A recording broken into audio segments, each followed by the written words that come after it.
Big issues public school systems are facing this fall is implementing a transgender student policy. That's right. It's something mandated by the State Department of Education after legislation was passed by the General Assembly last year.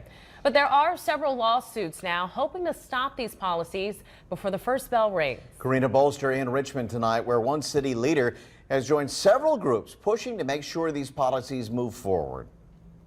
Well, he's the head honcho in charge of Richmond Public Schools. Superintendent Jason Camrus joining forces with Equality Virginia and other groups across the Commonwealth to ensure transgender student policies become a statewide reality this fall. Several courts are now involved with reviewing transgender student policies in public school settings. The Christian Action Network out of Lynchburg filed a request in March asking the court to grant an injunction to stop the policies from being implemented. But last week, Equality Virginia and several others filed an amicus brief to show why these policies should move forward. We were really glad to have, all of this legal precedent to then back up and showcase the stories of these families from across Virginia. Executive Director V. Lamneck says that's the powerful part of this legal document.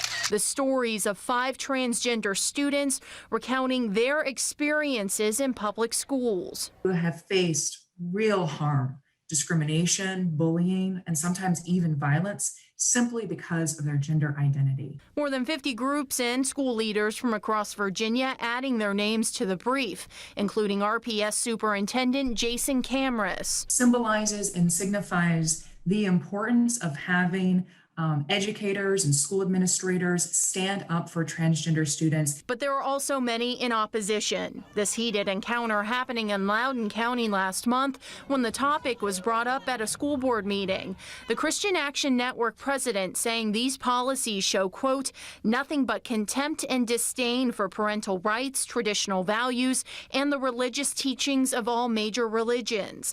But Lamneck hopes those opposed will take the time to hear from these students about their experiences. These stories make the case apparently clear that this guidance is necessary so that schools, administrators, and teachers really know what the steps they need to take in order to create a more inclusive environment. Now, the Family Foundation also filed a lawsuit hoping to get an injunction against these policies. We are expecting an update from the group about this pending litigation when they travel out to Southwest Virginia tomorrow for a school board discussion.